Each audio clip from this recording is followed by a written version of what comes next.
Malam itu, hujan turun dengan deras di kota kecil di pinggiran Yogyakarta. Suara petir yang menyambar dan deru angin yang menggoyangkan pepohonan mengisi kesunyian rumah tua milik keluarga Andri. Rumah itu terasa semakin sepi sejak istri Andri, Rina, sering pulang larut malam akibat tuntutan pekerjaan yang semakin menumpuk. Keheningan malam semakin dalam, seiring dengan langkah Andri yang berjalan menuju ruang dapur. Andri, pria berusia 30 tahun, dengan tubuh tegap dan wajah yang tampak tegas, kini harus tinggal di rumah yang semula hanya dihuni oleh dirinya dan istrinya. Namun, 2 bulan terakhir, rumah itu juga menjadi tempat tinggal bagi ibu mertuanya, Ningsih, yang baru saja bercerai dan memutuskan untuk tinggal bersama mereka. Ningsih, wanita berusia 48 tahun, masih memancarkan daya tarik yang membuat banyak orang terpesona. Meski sudah berusia lanjut, tubuhnya tetap terjaga dengan baik, dan wajahnya yang cerah selalu menyiratkan pesona yang sulit diabaikan. Awalnya, Andri tidak terlalu mempermasalahkan kehadiran mertuanya di rumah. Ia merasa kasihan dengan Ningsih yang harus menjalani kehidupan baru setelah perceraiannya. Namun, seiring berjalannya waktu, hubungan mereka mulai terasa janggal, terutama saat hanya ada mereka berdua di rumah pada malam-malam tertentu. Andri merasa ada ketegangan yang sulit dijelaskan setiap kali mereka berdua berada dalam satu ruangan.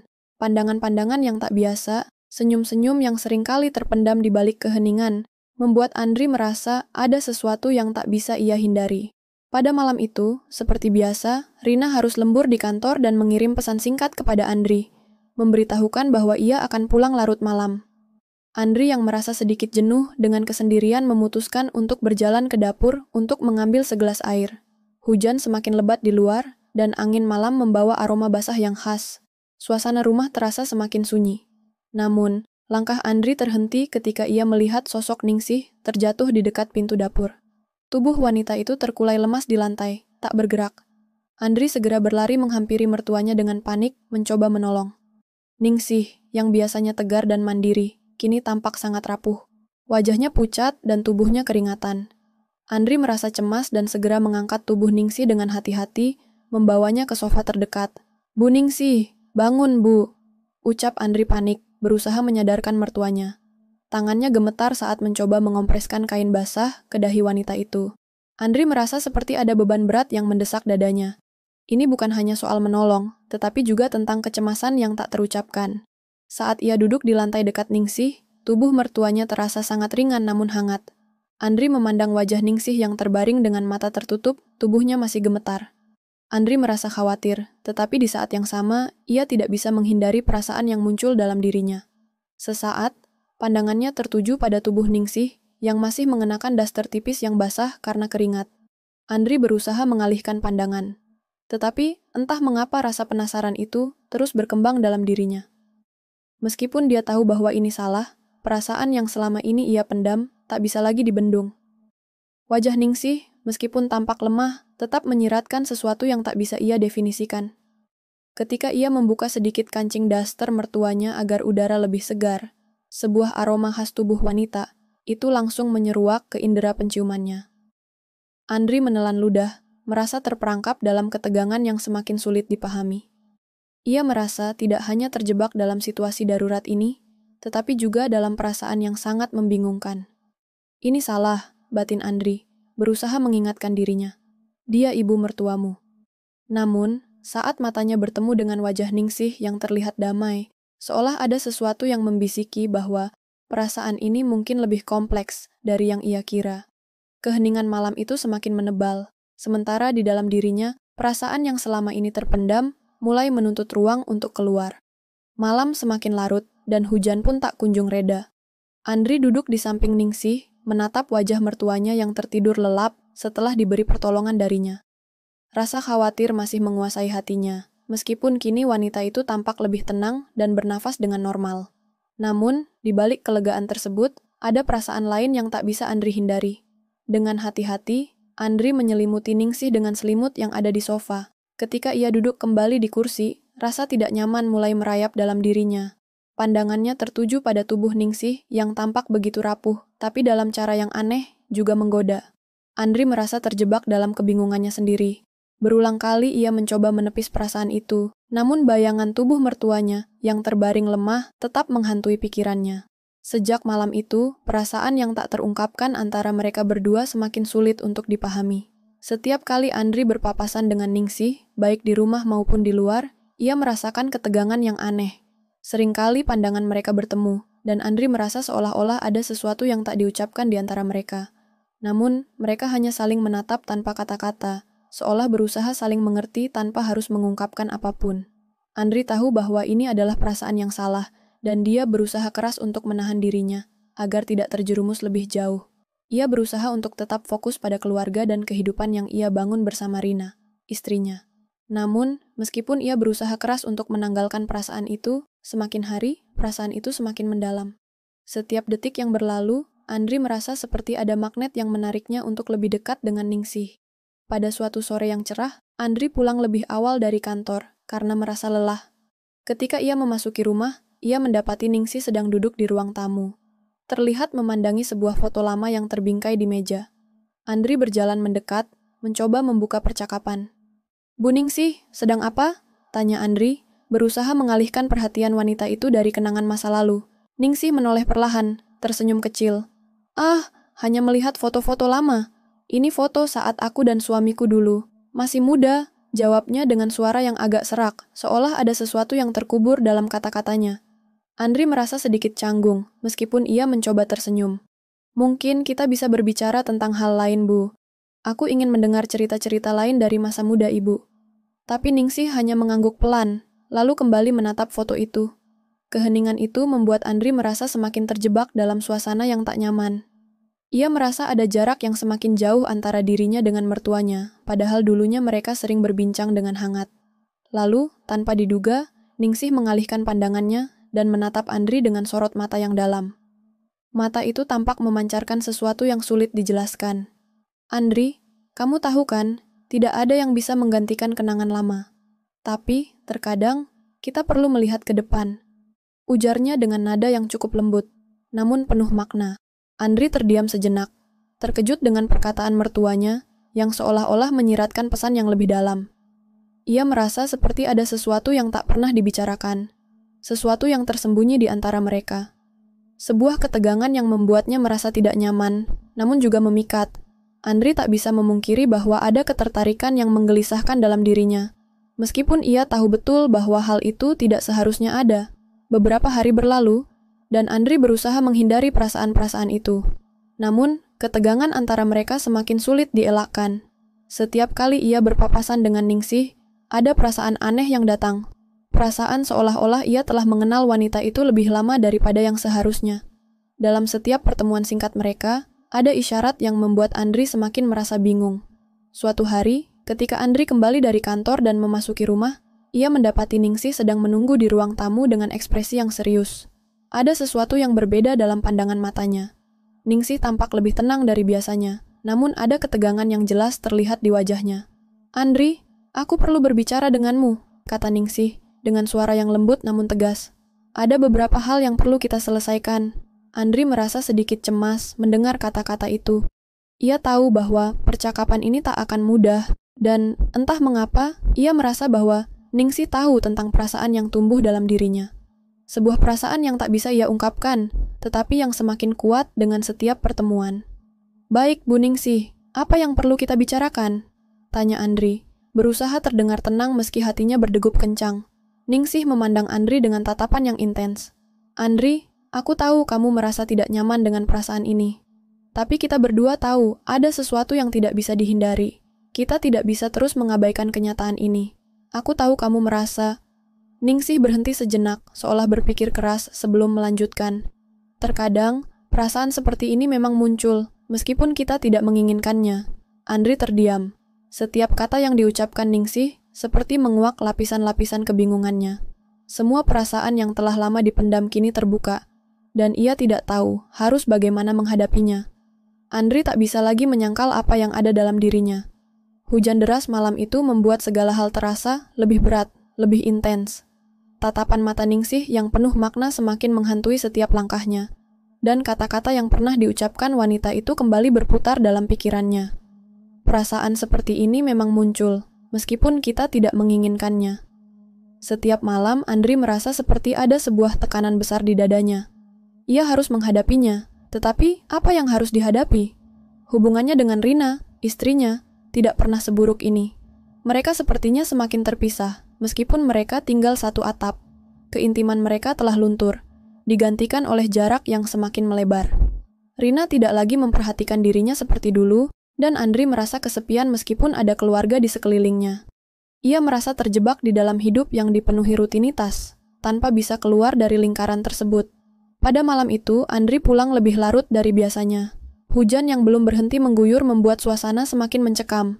Ketika ia membuka pintu rumah, ia mendapati Ningsih sedang menunggu di ruang tamu. Hanya ada lampu redup yang menerangi ruang itu, menciptakan bayangan panjang di dinding. Andri merasa gelisah, namun juga tak bisa menghindar. Ningsih duduk dengan wajah yang serius, tampaknya menunggu kedatangannya. Ketika Andri mendekat, Ningsih berdiri perlahan, dan pandangan mereka bertemu. Kali ini, tidak ada kata-kata yang diucapkan, hanya keheningan yang terasa berat di antara mereka. Andri merasa seolah dunia ini menyempit, dan segala perasaan yang telah ia coba sembunyikan selama ini mulai terlepas tanpa kendali. "Kenapa kita terus menghindar, Andri?" Ningsih akhirnya berkata dengan suara rendah, namun penuh tekanan. "Kenapa kita terus berpura-pura? Tidak ada yang terjadi antara kita. Aku tahu kamu merasakannya juga." Andri terpaku. Kata-kata itu seperti pisau yang menembus dadanya. Ia merasa seluruh tubuhnya kaku, seperti ada gravitasi yang menariknya lebih dekat dengan Ningsih. Namun ia tahu bahwa apa yang terjadi di dalam dirinya tidak bisa dianggap enteng. "Bu Ningsih." Andri mencoba berbicara, namun suaranya terputus di tenggorokan. Ia tak bisa mengeluarkan kata-kata yang benar. Segala perasaan yang bercampur aduk antara rasa bersalah dan keinginan untuk mendekatkan diri pada wanita itu saling berkelahi di dalam dirinya. "Jangan berpura-pura, Andri. Aku tahu ini sulit, tapi kita tidak bisa terus hidup dalam kebohongan." Ningsih melangkah lebih dekat, kini hanya beberapa inci dari Andri. "Kita tidak bisa mengabaikan kenyataan ini. Ada sesuatu di antara kita yang tidak bisa dipungkiri." Andri menatap mata Ningsih yang begitu dalam. Ada kehangatan yang aneh, seperti sebuah dorongan yang tak bisa ia hentikan. Namun, ia juga tahu bahwa segala sesuatu yang mereka lakukan sekarang akan berdampak buruk pada semua orang yang terlibat, terutama Rina. "Ini salah, Bu. Kita tidak bisa..." Andri berusaha mengalihkan pandangannya, tetapi Ningsih menuntunnya untuk melihat kembali ke matanya. "Kita semua punya sisi gelap, Andri," kata Ningsih dengan nada yang lebih lembut.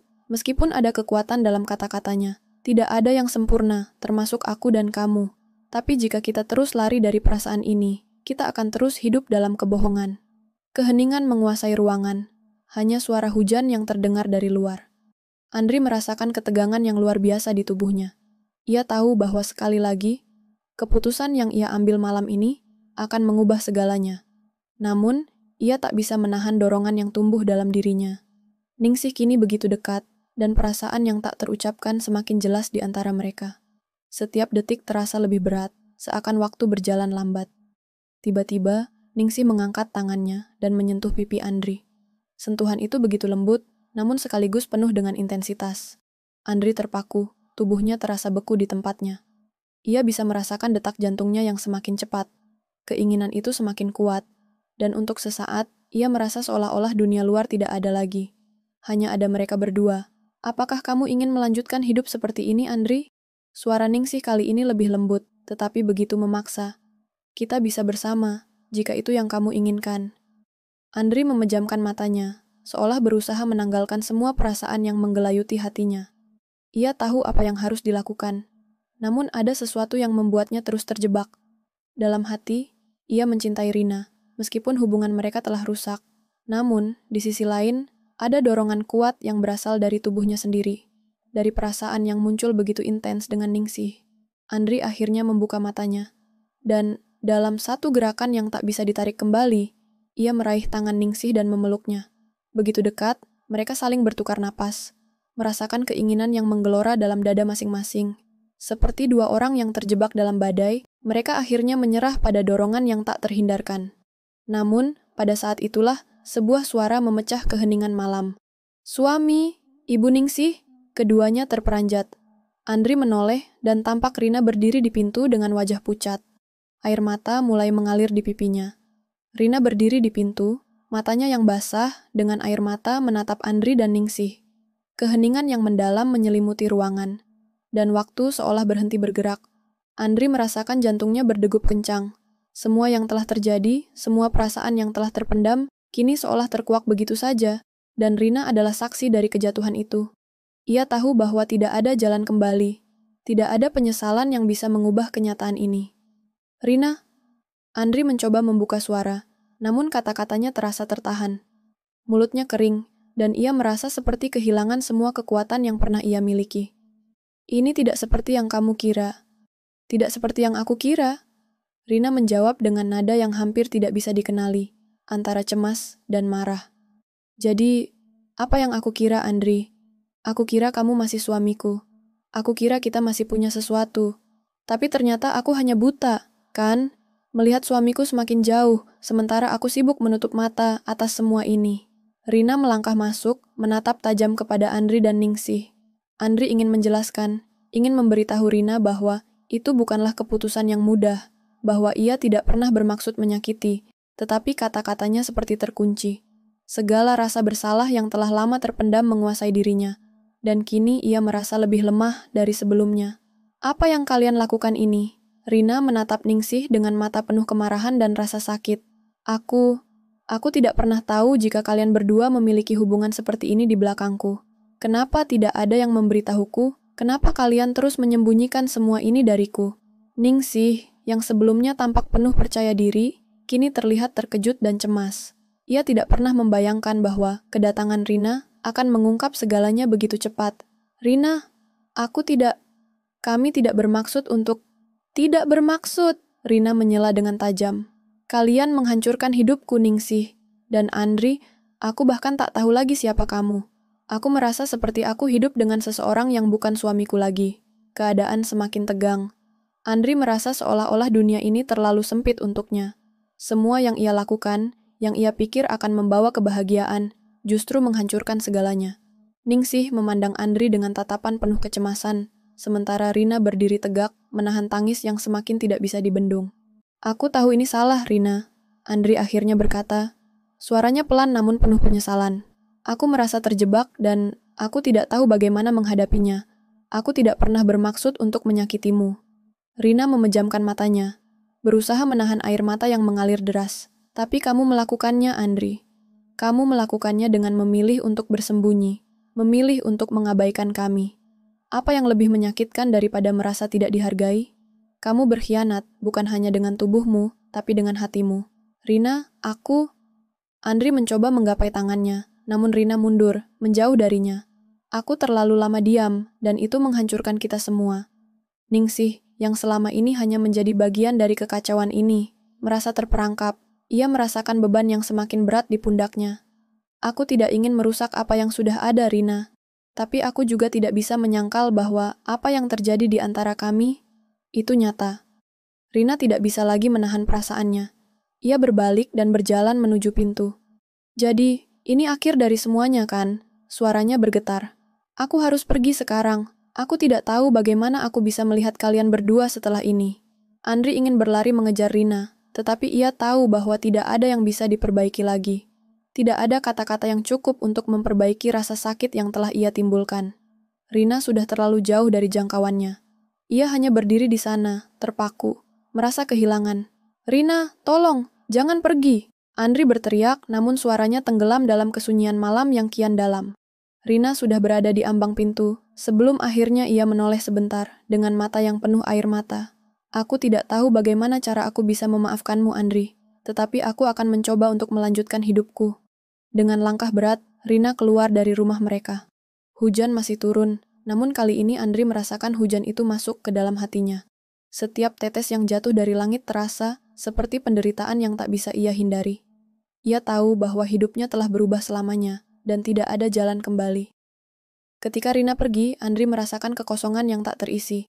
Ningsih yang masih berdiri di sana memandang Andri dengan tatapan penuh pengertian. Kita semua akan menghadapi konsekuensi dari pilihan kita, Andri. Aku tahu ini tidak mudah, tetapi kita harus bertanggung jawab. Andri hanya mengangguk lemah. Ia merasa seperti seorang pria yang kehilangan arah, terperangkap dalam kesalahan yang ia buat sendiri. Tak ada lagi yang bisa ia lakukan selain menunggu masa depan yang suram, mengingat semua yang telah hilang. Ia memandang keluar jendela, melihat hujan yang terus mengalir, seperti perasaan yang terus mengalir dalam dirinya. Perasaan yang tak bisa dihentikan, tetapi yang pada akhirnya hanya meninggalkan kehampaan.